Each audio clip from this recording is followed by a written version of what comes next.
Hello दोस्तों, इस video में हम बात कर रहे हैं CHSL 2019 के लिए। और काफ़ी लोगों के मैसेज थे मेरे पास कि आप एक बार फाइनल कट ऑफ बता सकते हैं क्या, कि लास्ट कट ऑफ क्या जाएगी कोई पोस्ट पाने के लिए। कई लोगों के कम मार्क्स रह गए हैं आपके, जब स्कोर कार्ड आया है इसका CHSL 2019 का, तो लोग ये डाउट में हैं कि क्या हमें तैयारी करनी चाहिए, अगर करनी चाहिए तो हम कितना अभी और स्कोर करें टीयर 2 के अंदर, ताकि मुझे कोई एक पोस्ट मिल जाए। तो चलिए मैं उसके बारे में बात कर रहा हूँ इस वीडियो में। तो देखिए, कुछ ज़रूरी डेटा आपके पास मैं रख रहा हूँ। ये पहले भी मैंने सेफ स्कोर जो वाला जो वीडियो बनाया था उसमें ये करा था, एक बार और समझ लीजिए आप इस चीज़ों को। देखिए, सबसे पहले मैं आपको बताना चाहूँगा कि CHSL 2019 में बहुत सारे एस्पिरेंट CGL 2018 और CGL 2019 के हैं। और आपको ये बात हमेशा सब लोग को पता ही होती है कि जो CGL के जो SSC की जितनी भी एग्ज़ाम होती हैं, सेम टाइप के बच्चे ही सारे फॉर्म भरते हैं।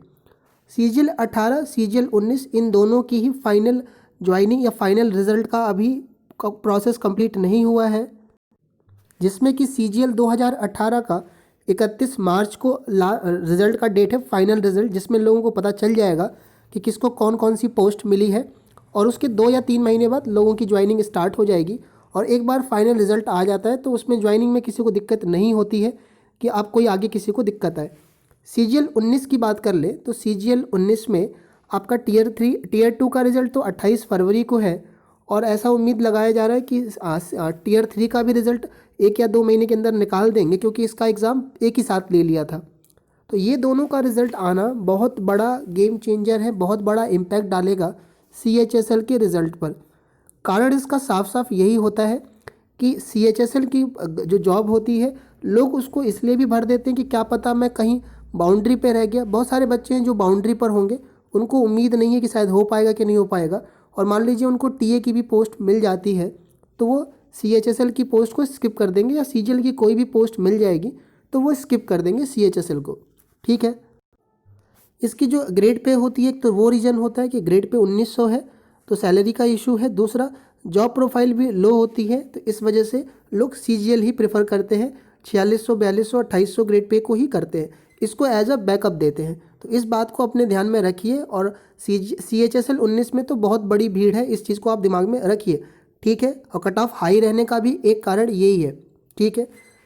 अगली बात आपको ये भी ध्यान में रखना है कि CHSL में टाइपिंग की जो स्पीड होती है वो अच्छी मांगी जाती है।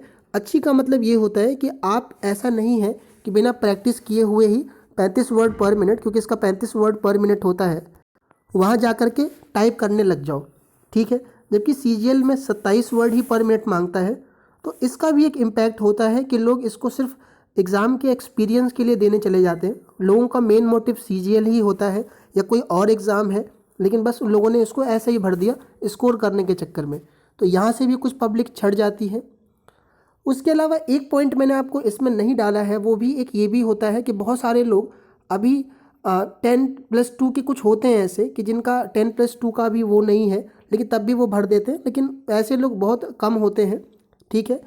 अगला पॉइंट, 5 नंबर पॉइंट की बात करूँ मैं, तो वो है डिस्क्रिप्टिव का पेपर, जो आखिरी पेपर बचा हुआ है आपका, और यही आपका गेम चेंज करेगा, जो कि 100 मार्क्स का पेपर है। अब आप कहोगे कि हमने जब 200 नंबर में कुछ नहीं कर लिया तो अब हम 100 नंबर में क्या कर लेंगे। देखिए, 100 नंबर का ये जो पेपर है, यही तो सारा खेल बिगाड़ देगा और बना देगा, इसको समझिएगा आप। रीजन मैं आपको एक एग्जांपल के तौर पे समझाता हूँ कि जैसे मान लीजिए कि UR की 159, मान लीजिए 160 कट ऑफ गई है, किसी बंदे के 175 ही है, और किसी के मान लीजिए 160 ही रह गए, है ना, मान लीजिए बाउंड्री पर ही है वो। और हमने देखा है कि डिस्क्रिप्टिव के पेपर में मार्क्स आपके 45 नंबर भी लोगों के आते हैं, 75 और 80 भी आते हैं। और ये कोई मैं ऐसे अजम्पशन नहीं कर रहा हूँ, आप स्कोर कार्ड देखोगे तो बच्चों के मार्क्स ऐसे होते हैं टीयर, मतलब डिस्क्रिप्टिव वाले पेपर में, और ये बड़ा ही अनप्रेडिक्टेबल होता है। आपका टीयर 2 कह लो, और हमारे मतलब CGL में टीयर 3 होता है ये। तो इसमें कुछ नहीं कह सकते आप, कितना से अच्छा लिख दो आपके 50 आ जाएंगे। आपने बेकार भी लिख दिया तो आपके 75 आ जाएंगे। पूरा ये लक बेस्ड होता है, ये सब जानते हैं जो वो डिस्क्रिप्टिव का पेपर देते हैं। ठीक है। तो मान लीजिए 160 वाले के आ गए, मान लीजिए 70 नंबर, है ना, और इसके रह गए ही 50 ही रह गए। तो आप 7 5 12 225 इसके रह गए और इसके 230 हो गए। तो आप समझ रहे हो इसका कितना ज़्यादा डिफरेंस, तो बहुत ज़्यादा डिफरेंस हो जाएगा बच्चे, इसका ध्यान रखिएगा आप। तो आप इसीलिए कह रहा हूँ कि कट ऑफ पर भी हो तो आप बिल्कुल टेंशन छोड़। कई लोगों के मैसेज है कि अब मैं तैयारी करने से क्या ही फ़ायदा, मेरे 15 नंबर 20 नंबर कट ऑफ से कम है तो मैं कितने की ही लीड ले लूँगा। तो आप एक बार, ज़्यादा दिन तो नहीं बचे हैं, 25 दिन ही बचे हैं आपके पास, ठीक है, 15-20 दिन ही मान के चलो आप, ठीक है, क्योंकि 14 फरवरी को ही आपका पेपर है। तो एक बार आप सुंदर राइटिंग में लिख जाते हो तो आपको कोई दिक्कत इसमें नहीं होती है। डिस्क्रिप्टिव पेपर का मैंने डिटेल में यहाँ लिखा हुआ है, आप एक बार देख लीजिए, जो मैंने भी समझाया है पीछे वो उसको ध्यान में रखिएगा आप इस बात को। और ये वेरी करता है, मैं आपको फिर बोल रहा हूँ, 45 नंबर तक CGL 2018 में लोगों को मिले हैं, और वहीं पर जो इसका एवरेज रहा है CGL में 55 नंबर तक रहा है। बहुत सारे लोगों को 65, 70, 75 तक भी मिले हैं आपको, ठीक है। तो इस बात का आप दिमाग में रखिएगा। अच्छा, एक लोगों के दिमाग में ये भी बहुत सारा वो है, र्यूमर सा है कि अगर मैं हिंदी मीडियम में लिखता हूँ तो मुझे नंबर ज़्यादा मिलेंगे क्या, या मैं इंग्लिश में लिखता हूँ तो किस मीडियम में लिखने पे ज़्यादा मिलेगा। जो लोग फर्स्ट कमर हैं या दूसरी एक ही बार दे रहे हैं, क्योंकि कई बार हम किसी का वीडियो देख लेते हैं तो उसने हिंदी में लिखा था तो उसको 78 मिल गया, ऐसे मिल जाएंगे आपको वीडियो, किसी के 80 मिल जाएंगे। तो मैं आपको बता दूं, एक बार ऐसा हुआ था जब CHSL 2016 की बात है ऐसा, कि उस समय शायद एक मीडियम को नंबर ज़्यादा मिले थे, हिंदी मीडियम को, एक पहली बार ऐसा हुआ था। और ऐसा रियली हुआ था, लोगों के 79-80 नंबर तक मिले थे हिंदी मीडियम में। लेकिन बाद में ऐसा नहीं हुआ, उसके बाद इंग्लिश में भी लोगों के 75-75 नंबर आए, हिंदी मीडियम वालों के कम रह गए। तो अब यहाँ पे बता दूँ कि मीडियम का ऐसा कोई ज़रूरी नहीं कि आप इस मीडियम में लिखोगे तो ही आपको ज़्यादा नंबर मिलेंगे, ठीक है। जिस भी मीडियम में लिख रहे हो बस राइटिंग लिखिए सुंदर सा। UFM से बच के रखिएगा। UFM क्या होता है नहीं पता होगा तो वीडियो मैं बना ही दूंगा एक अलग से, और एक वीडियो मैंने डाला है डिस्क्रिप्टिव के लिए, तो आप इनसे बच के रहिएगा। राइटिंग सुंदर लिखिएगा, कटिंग मत करिएगा।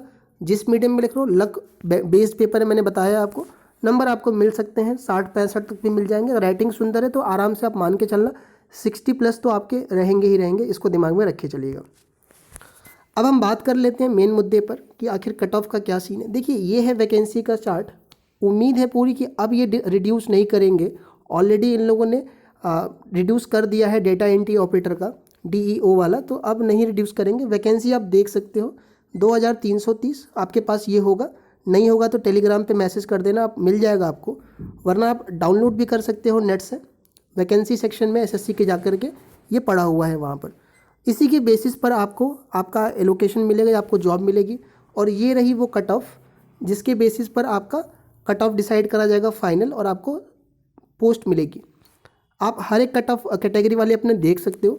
देखिए बच्चे, लोग मुझसे मैसेज में अपने पर्टिकुलर, जैसे EWS के साथ साथ ESM जो आपका ये नया इंट्रोड्यूस हुआ है, OH, VH और HH वाले PWD, इनका कट ऑफ प्रिडिक्ट कर पाना थोड़ा सा मुश्किल हो पाता है हमारे लिए। रीज़न ये होता है कि हम थोड़ा इस पर, एक तो इनकी पब्लिक ज़्यादा नहीं होती है, और दूसरा हम इन पे ज़्यादा काम भी नहीं कर पाते। कोई नहीं, आप टेंशन मत लेना, आप मैसेज कर देना इस कैटेगरी वाले कमेंट सेक्शन में, मैं पूरी कोशिश करूँगा वहाँ पर आपको इसका रिप्लाई कर दूँ। अब देखते हैं फाइनल सेफ स्कोर। ध्यान से समझना ये क्या फाइनल सेफ स्कोर है। ये वो स्कोर मेरे अकॉर्डिंग है जिस पे आपको कोई ना कोई पोस्ट CHSL के थ्रू मिल ही जाएगी। अब ये कौन सी पोस्ट होगी ये आप प्रिडिक्ट नहीं कर सकते, वो डिपेंड करता है आपका कैंडिडेट पर कि उसकी क्या रिक्वायरमेंट फिल करी गई है, ठीक है। तो ये मेरे हिसाब से है, तो मेरे हिसाब से अनरिजर्व का 225 से 230 के बीच में रह सकता है। इस रेंज में आप रहते हो तो अगर मान लीजिए आप 160 पर भी हो, ठीक है, कुछ लोगों को लग रहा होगा ये कम है, लेकिन आप बिलीव मानिए कि जब ये रिज़ल्ट आएंगे CGL 2018, CGL 2019 का, तो ये बहुत बड़ा रोल प्ले करेगा इसके फाइनल सिलेक्शन में। हम पूरी कोशिश करेंगे, सभी लोग कोशिश करना कि सीट वेस्ट वाला ना मैटर हो, कि लोग इसको सिर्फ जा कर के इसको भी भर दे। वैसे नहीं करेंगे, CHSL का सीट वेस्ट कोई नहीं करना चाहेगा। एक बारी हम CGL में मान सकते हैं कि लोग रीअपियर होते हैं, लेकिन इसमें ऐसा नहीं करेंगे जहाँ तक मुझे पता है, ठीक है। तो अनरिजर्व का इतना है। EWS के अंदर 215 से 220 इसका कट ऑफ कम रह सकता है। हमने देखा है कि कुछ अभी एक पोस्ट आई थी उसमें इसका कट ऑफ SC और OBC से भी कम गया था। तो EWS का कट ऑफ हो सकता है इससे भी थोड़ा सा 1-2 नंबर कम रहे, लेकिन इसी के अराउंड रहेगा। OBC का 220 से 225, SC का 200 से 205 के बीच में, और ST का इसके आसपास रहेगा, ठीक है। अब लोगों को ये लग रहा होगा कि यार इतने हैं मेरे इतने हैं, तो मुझे कम से कम इतना ही अब आप लोग अपना अपना स्कोर देख करके लगा लोगे ये, तो लोग मुझे मैसेज करने लग जाते हैं कि क्या मेरे को इतना, आप बता दो कितना स्कोर करना पड़ेगा, क्या मैं 60 ले आऊँ। देखो आप जितना स्कोर कर सकते हो उतना करो, 80 कर लो, बेकार थोड़ी है, 85 कर लो। तो ये आपके हाथ में भी नहीं है, इसको दिमाग में रखिएगा कि आप बहुत सुंदर लिख दोगे, फ्लो चार्ट वगैरह बना दोगे तो आपको मिल ही जाएंगे। ऐसा बिल्कुल नहीं मैं कह रहा हूँ, ये पूरा लक बेस्ड है, इसको दिमाग में रखिएगा। अच्छा, कुछ बातें मैं आपको और बता देता हूँ इसके रिगार्डिंग कि आप पूरी कोशिश करिएगा कि जब आप इसका एग्ज़ाम दे दीजिए, किसका, टीयर 2 का, तो आप सुंदर राइटिंग जो चीज़ें हैं आप लिख लीजिए अपने हिसाब से। अगर आपके पास कोई और ऑप्शन नहीं है जैसे कि CGL या कुछ और आप इस रेंज में हो या 5 नंबर 10 नंबर मान लीजिए आप ऊपर ही हो, तो आप टाइपिंग की भी प्रैक्टिस साथ में करके चलिएगा। भले आपको 2 महीने 3 महीने 6 महीने जब भी है, डेली आधे घंटे प्रैक्टिस करके रखिएगा, इसमें आपको एक अच्छा चांस मिलेगा, इसको दिमाग में रख के चलिएगा। दूसरी बात कि जब आप प्रैक्टिस करो डिस्क्रिप्टिव एग्ज़ाम की, तो कोशिश करिए कि आप 2 या 3 दिन के बाद जो एक्चुअल कॉपी है उसका फॉर्मेट निकाल करके उस पर लिखने की कोशिश करें। आप अपनी कॉपी पर अभी लिख रहे होगे तो कोशिश करिएगा कम से कम आप 4 से 5 कॉपी जो जिस फॉर्मेट में वो देते हैं वहाँ पर, उस पर प्रैक्टिस कर लीजिएगा, क्योंकि वहाँ पर उस फॉर्मेट में लिख पाना, अगर आप पहली बार हो तो आपको दिक्कत बनेगी और आपको वहाँ पर वर्ड लिमिट सेट करने में समस्या बनेगी, तो आप घबरा सकते हो। तीसरी चीज़ ध्यान में रखिएगा कि आप अगर निबंध और सिर्फ पत्र की प्रैक्टिस कर रहे हो, लेटर की प्रैक्टिस कर रहे हो, तो इसके साथ साथ आप प्रेसी की भी तैयारी कर लीजिए। प्रेसी मतलब होता है संक्षेपण, संक्षेपण उसको हिंदी में कहते हैं, जिसमें एक पैसेज देते हैं उसका 1/3 कहा जाता है, तो आप उसकी भी प्रैक्टिस करिएगा। जैसे हमने देखा है कि CGL में ये भी पूछ लिया था, तो आपके में भी ये पूछ सकता है, इसको भी दिमाग में रखिएगा, ठीक है। इसके अलावा आपको मैं और बता दूं एक बात, इसकी प्रैक्टिस करते वक्त आप कभी भी बहुत हाई टॉपिक को तैयार मत करिएगा। UPSC लेवल के बहुत सिंपल बहुत कॉमन से टॉपिक तैयार करके रखिएगा। और आजकल जो आपके जो करंट के टॉपिक चल रहे हैं, पर्यावरण से रिलेटेड, कोई महामारी से रिलेटेड, कोई बीमारी से रिलेटेड, इकोनॉमी से रिलेटेड, आप उनको ज़रूर तैयार करके रखिएगा। इससे ऊपर वो नहीं पूछते हैं। अगर कोई टॉपिक रैंडम भी आता है तो आप लिख लोगे, घबराने की ज़रूरत नहीं है। तो ये मेरे हिसाब से आपका कट ऑफ का रेंज है। आपके जो भी मार्क्स है आप कमेंट में लिख सकते हो।